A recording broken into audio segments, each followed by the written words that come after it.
حضرت سیدہ خدیجہ الکبریٰ رضی اللہ تعالی عنہا، یہ رسول اللہ صلی اللہ علیہ وسلم کی بہت خوبصورت زوجہ محترمہ، خوبصورت بھی تھی، خوبصورت بھی تھی، مالدار بھی تھی، اور رسول اللہ صلی اللہ علیہ وسلم کے ساتھ محبت بھی بہت زیادہ کیا کرتی تھی۔ اور مکہ کے جو تاجر تھے بڑے بڑے خواتین میں حضرت سیدہ خدیجہ الکبریٰ رضی اللہ تعالیٰ عنہ بہت زیادہ مالدار اور بہت بڑی تاجرہ تھی۔ اسی تجارت کی بنیاد پر جب انہوں نے اپنا مال رسول اللہ صلی اللہ علیہ وسلم کی بارگاہ میں پیش کیا کہ حضور میرا یہ مال آپ شام لے کر جائیں، تو آپ علیہ الصلوۃ والسلام ان کا مال لے کر شام جاتے ہیں، اور اس قدر اللہ تبارک و تعالیٰ خدیجہ کے مال کے اندر برکتیں فرما دیتے ہیں کہ سیدہ خدیجہ پھر جب دیکھتی ہے کہ اتنا نفع مجھے کبھی نہیں ہوا جتنا میں نے حضور کے ذریعے سامان کو بکوایا تو مجھے نفع ہوا ہے۔ پھر خدیجہ کو غلام بھی حضور کے ساتھ تھا، اور غلام نے پھر جو حضور کی برکتیں دیکھی وہ ساری برکتیں بھی خدیجہ الکبریٰ کو پتہ چل گئی۔ پھر جب خدیجہ الکبریٰ اپنے گھر کی چھت کے اوپر چڑھ کر دیکھتی ہیں کہ سرکار دو عالم صلی اللہ علیہ وسلم واپس تشریف لا رہے ہیں اور آسمان کے بادل بھی حضور کی ذات پر سایہ کر رہے ہیں، یہی وہ وجہ تھی کہ سیدہ خدیجہ نے حضور کی بارگاہ میں اپنا پیغام نکاح بھیجا اور آپ علیہ الصلوۃ والسلام نے قبول فرما لیا۔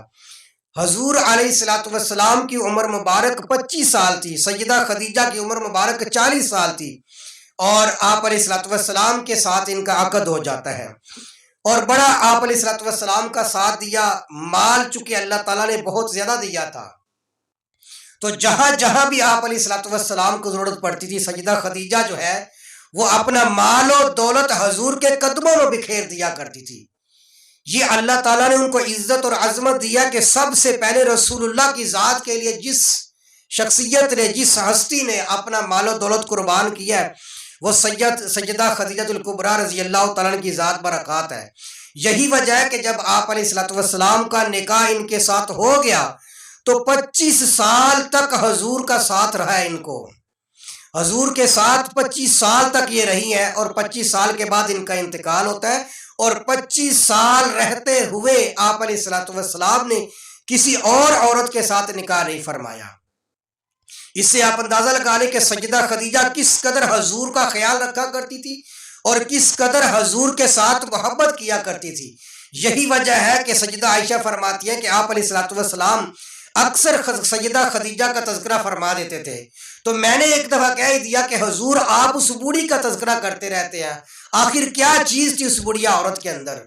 تو سرکار دو عالم صلی اللہ علیہ وسلم نے ارشاد فرمایا کہ عائشہ، حضرت خدیجہ نے اس وقت میری تصدیق کی تھی جب زمانہ میرا انکار کر رہا تھا، خدیجہ نے اس وقت میرے اوپر مال کو قربان کیا تھا جب 1 روپیہ لگانے کے لیے کوئی بندہ تیار نہیں تھا۔ اسی لیے میں کہتا ہوں کہ 3 شخصیات ایسی ہیں کہ جن کا امت کے اوپر بھی بڑا احسان ہے اور رسول اللہ کے ساتھ بھی بہت بڑی نیکیاں ہیں۔ ان میں ایک سیدہ خدیجہ الکبریٰ رضی اللہ تعالیٰ عنہ کی ذات برکات ہے کہ انہوں نے اپنی جان و مال اور دولت کو حضور کے لیے قربان کر دیا، جس زمانے میں حضور کو مال و دولت دینے کے لیے کوئی تیار نہیں تھا، تو سیدہ خدیجہ نے اپنی ڈھیروں دولتیں آپ کے قدموں میں بکھیر دی تھی۔ اور ایک جناب ابو طالب جو قریش مکہ اور مکہ کے جو بڑے بڑے سردار جو منکرین تھے،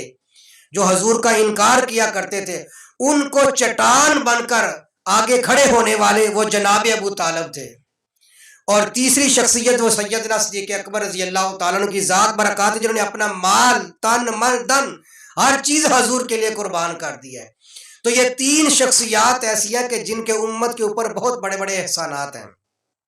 سیدہ خدیجہ الکبریٰ رضی اللہ تعالیٰ عنہ کی ذات برکات جس سال آپ کا انتقال ہو جاتا ہے، یعنی حضور علیہ الصلوۃ والسلام کے اعلان نبوت کے 10 سال بعد، یعنی نبوت کے 10ویں سال سیدہ خدیجہ الکبریٰ کا انتقال ہو جاتا ہے، اور آپ علیہ الصلوۃ والسلام کو بہت زیادہ صدمہ ہوا، اتنا صدمہ ہوا کہ آپ علیہ الصلوۃ والسلام کے چونکہ جناب ابو طالب بھی اسی سال انتقال کر گئے تھے اور سیدہ خدیجہ الکبریٰ کا انتقال بھی اسی سال ہو گیا تھا، تو اللہ کے محبوب علیہ الصلوۃ والسلام نے اس سال کو عام الحزن کا نام دیا، یعنی میرے لیے غم کا سال ہے، 1-2 دن نہیں بلکہ پورے سال کو آپ علیہ الصلوۃ والسلام نے عام الحزن کے نام سے یاد کیا۔ پھر سیدہ خدیجہ الکبریٰ رضی اللہ تعالیٰ عنہ کو ایک شان یہ بھی حاصل ہے کہ سرکار دو عالم صلی اللہ علیہ وسلم کی جتنی اولاد ہے سوائے سیدنا ابراہیم رضی اللہ تعالیٰ عنہ کے، باقی ساری اولاد، وہ چاہے سیدہ فاطمہ الزہرا ہو، چاہے سیدہ زینب ہو، سیدہ ام کلثوم ہو، سیدہ رقیہ ہو، قاسم ہو، عبداللہ ہو، یہ ساری کی ساری اولاد اللہ تبارک و تعالیٰ نے اپنے محبوب علیہ الصلوۃ والسلام کو جو عطا کی ہے وہ سیدہ خدیجۃ الکبریٰ کے بطن مبارک ہی سے فرمائی اللہ تعالیٰ نے۔ پھر سیدہ خدیجۃ الکبریٰ کو یہ شان بھی حاصل ہے کہ اس قدر حضور کا ساتھ دیا کرتی تھی کہ آپ جانتے ہیں بخاری شریف کے اندر روایت موجود ہے کہ جب سرکار دو عالم صلی اللہ علیہ وسلم کی بارگاہ کے اندر حضرت سیدنا جبرائیل امین آتے، غار حرا کے اندر تھے، تو جبرائیل امین آئے تو آپ علیہ الصلوۃ والسلام کے پاس چونکہ پہلی مرتبہ آئے تھے تو آپ بڑی پریشانی کی حالت میں گھر میں تشریف لاتے ہیں اور آ کر آپ کہتے ہیں کہ زملونی زملونی، کہ میرے اوپر چادر اوڑھ دیجئے، چادر اوڑھ دیجئے۔ تو سیدہ خدیجۃ الکبریٰ کی ذہانت اور سمجھداری کا اندازہ لگائیں، آپ نے اسی وقت نہیں پوچھا، آپ نے بلکہ اطمینان کے ساتھ حضور کو بستر دے دیا، آپ نے آرام کیا، آرام کے بعد پھر حضرت خدیجہ نے آپ کے لیے کھانا تیار کیا، کھانا تیار فرمانے کے بعد، دینے کے بعد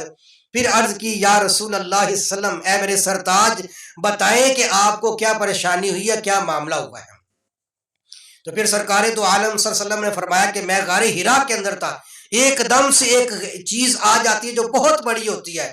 جس کو دیکھ کر میں گھبرا گیا۔ تو سیدہ خدیجۃ الکبریٰ نے اس وقت جو آپ علیہ الصلوۃ والسلام کو ظاہراً حوصلہ دیا، وہ کیا؟ عرض کی کہ حضور آپ غریبوں کے ساتھ محبت کرنے والے ہیں،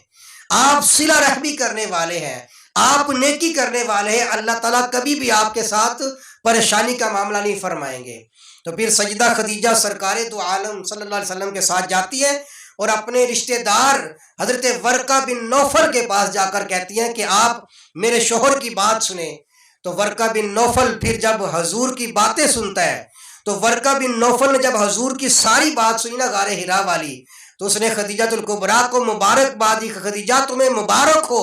اگر واقعتاً ایسا ہے جیسا کہ حضور بیان فرما رہے ہیں تو پھر یہ آپ کے شوہر ہی نہیں ہے بلکہ یہ اللہ کے نبی اور رسول بن گئے ہیں۔ تو خدیجۃ الکبریٰ کو یہ شان بھی حاصل ہے کہ حضور جیسی شخصیت ان کو ملی، 25 سال حضور کا ساتھ ملا، حضور کی ذات کے لیے، دین اسلام کے لیے سب سے پہلے جنہوں نے اپنا مال و دولت خرچ کیا وہ بھی سیدہ خدیجہ ہے،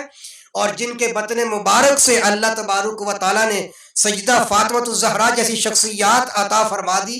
وہ بھی سیدہ خدیجۃ الکبریٰ رضی اللہ تعالی عنہ کی ذات برکات ہے۔